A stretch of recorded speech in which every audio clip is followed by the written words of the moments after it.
سختیه برای سگه. همین میتونن سگاشونو بیارن و سگاشون بیان شنا کنن. اینجا به خاطر سگ هست که شنا کنن. نگاه صاحباشون میتونن برن داخل آب و بازی کنن.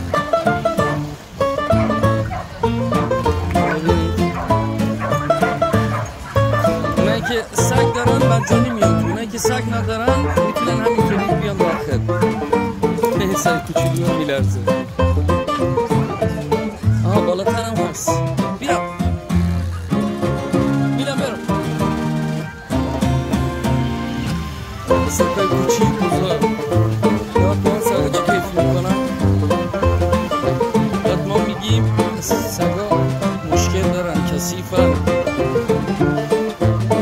ببینید چه سخت به مشکلی هم آدم ها تو خیلش مشکل میکنن هم حیبونان بی سگا نمید.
هر مدل سگی که بگی اینجا هستش.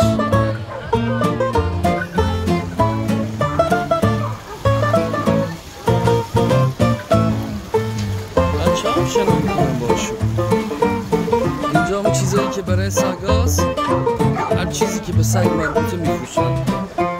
چیزگره گذاشتن باشون به سگ مربوطه.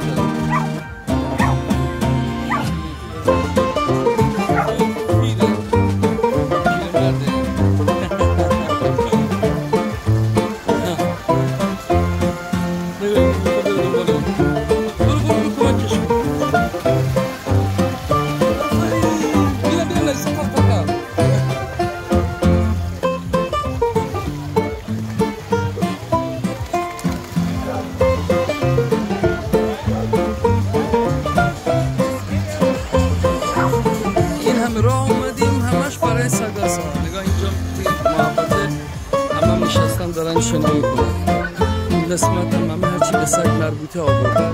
نگاه کن یارو لباس شنا پوشیده. میده نه دستی که ببرید این ملا. اینجا برای سگایی که از آب میترسن، بیشتر این سگایی که از آب ترس دارن رو بیارن این قسمت.